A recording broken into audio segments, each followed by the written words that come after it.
नमस्कार, मैं कुमार हाजिर हूँ मधुबनी न्यूज़ के यूट्यूब चैनल पर। इस बार बजट में सहरसा फारबिसगंज लौकहा बाजार के लिए 250 करोड़ की राशि आवंटित की गई है। इस बजट में सबसे अधिक अंतर्राष्ट्रीय महत्व वाले सहरसा, फारबिसगंज, निर्मली, सकरी, लौकहा बाजार, ये करीब 206 किलोमीटर ब्रॉडगेज का निर्माण जो है वो करना है, जिसके लिए इस बार 250 करोड़ की राशि इस बार बजट में इस क्षेत्र को मिला है। मानसी, सहरसा, पूर्णिया, बिहारीगंज रेलखंड पर आमान परिवर्तन कार्य के लिए लगभग 15 करोड़ की राशि मिली है।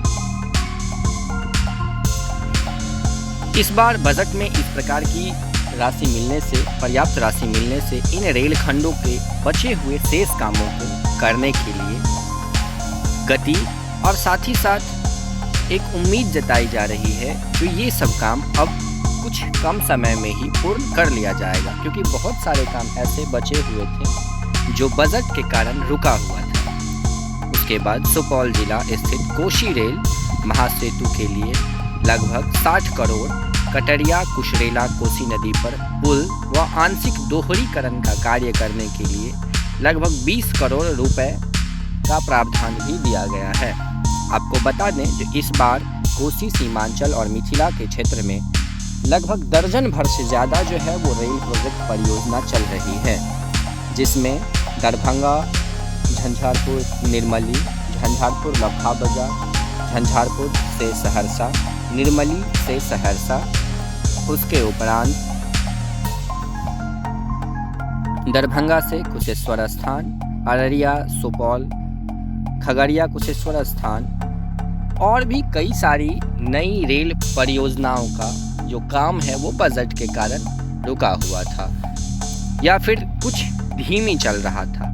इस बार जो है इस क्षेत्र में कई सारी ऐसी परियोजनाएं हैं जिसको पर्याप्त राशि मिली है, परंतु कई सारी ऐसी परियोजनाएं भी हैं जिसको इस बार सिर्फ 1,000 की राशि देकर उसे रोक दिया गया है, या फिर ऐसा कह सकते हैं जो उसे सिर्फ जिंदा रखने के लिए वो सिर्फ उसकी कोशिश की गई है। अब सबसे बड़ा सवाल ये है, जो 2021 और 22 की जो ये वित्तीय वर्ष अभी चल रही है, क्या इस इतने कम बजट में ये परियोजनाएं गति पकड़ पाएगी या फिर मंद गति से ही चलेगी, कछुए की चाल से? अभी आपको पता है या फिर जानकारी होगी जो इस बार निर्मला सीतारमण जो बजट पास की हैं उसमें कोसी, मिथिला और कोसी सीमांचल क्षेत्र में जो है कुछ क्षेत्रों पर ध्यान देकर बाकी सभी जो रेल परियोजनाएं हैं उस पे पूर्ण रूप से राशि आवंटित नहीं की गई है उनके द्वारा, जिसमें आपको बता दें जो कुशरेला से बिहारीगंज नई रेल लाइन जैसी कई परियोजनाएं जो हैं, दरभंगा से कुशेश्वर स्थान भी नई रेल परियोजनाएं हैं, खगड़िया से कुशेश्वर स्थान भी नई रेल परियोजनाएं हैं। ये सब सारे कोसी सीमांचल एरियाज़ के रेल परियोजनाएं हैं जो छोटे छोटे परियोजना हैं। अगर इसको पूर्ण रूप से कर लिया जाए तो मिथिला और मिथिला के जो ये क्षेत्र हैं, इस क्षेत्र में विकास होने में काफ़ी ज़्यादा वक्त नहीं लग सकता है। आपको बता दें जो जयनगर नेपाल लाइन के लिए लगभग 800 करोड़ की रुपए जो है आवंटित की गई है। इसमें लगभग जयनगर बिजलपुरा और बिजलपुरा बारदिवास नेपाल के बीच विस्तार लाइन का जो ट्रैक है उसको विस्तार करना है, आमान परिवर्तन का काम विस्तृत रूप से करना है, जो इस साल आम बजट में लगभग 880 करोड़ रुपए जो है यहाँ पर प्रावधान किया गया है, आवंटित किया गया है। और अगर ये प्रोजेक्ट पूरा हो जाती है तो नेपाल मिथिला क्षेत्र से पूर्ण रूप से जुड़ जाएगा, जो व्यावसायिक दृष्टिकोण से काफ़ी महत्वपूर्ण हो जाएगा।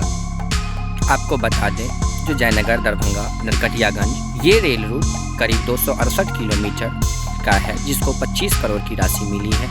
38 किलोमीटर के लिए लगभग समस्तीपुर, दरभंगा जो विद्युतीकरण, साथ ही इस लाइन का दोहरीकरण का काम करना है, उसके लिए लगभग 45 करोड़ की राशि आवंटित की गई है। दरभंगा, सीसो, हॉल व काकरघाटी के बीच इसको बाईपास लाइन से जोड़ना है दरभंगा से, जिसके लिए इसे 100 करोड़ की राशि आवंटित की गई है। वहीं कुछ खगड़िया कुशेश्वर स्थान, दरभंगा कुशेश्वर स्थान, यहाँ नया लाइन बनना है, जिसके लिए मात्र 1,000 की राशि आवंटित की गई है या फिर प्रावधान किया गया है। महेश खूंट थाना बिहपुर और थाना बिहपुर से कुरसेला, इसके बीच लगभग ये रूट 33 किलोमीटर का है, जहां आमान परिवर्तन का काम चलना है, जहां भी 1,000 रुपये सिर्फ आवंटित की गई है। उसके बाद मुजफ्फरपुर दरभंगा, ये 66 किलोमीटर का नया रेल लाइन है, जहां 1,000 राशि ही मिली है। मोतिहारी सीतामढ़ी 76 किलोमीटर, या फिर सीतामढ़ी जयनगर, फिर जयनगर से निर्मली, बरास्ता शोशंद के रास्ते, ये 188 किलोमीटर का रास्ता है।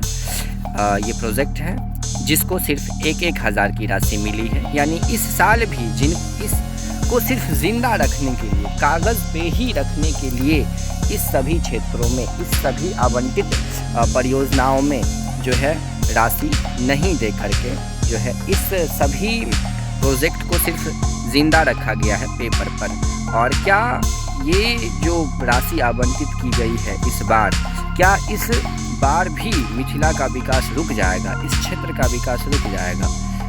क्योंकि इतनी कम राशि में, जहां करोड़ों की प्रोजेक्ट है, उसमें सिर्फ 1,000 या फिर कुछ निम्न रुपए देकर ही, या फिर उतने का ही प्रावधान करके क्या इस क्षेत्र के विकास को रोका नहीं जा रहा है? और कई सारी प्रोजेक्ट्स हैं जो मिथिला के चारों तरफ चल रही है, जिसको अभी इस बार इस बजट में कुछ आवंटन नहीं मिला है।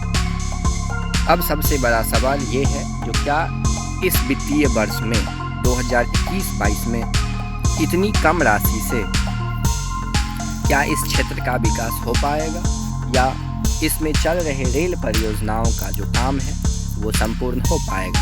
आप जुड़े रहें मधुबनी न्यूज़ के साथ और अपना सुझाव हमें ज़रूर दें कि वीडियो कैसा लगा। हम इसी प्रकार के मधुबनी क्षेत्र और मधुबनी के आसपास से सभी नवीनतम जो जानकारी है वो आप तक पहुंचाने की कोशिश करेंगे। धन्यवाद। आप देख रहे हैं मधुबनी।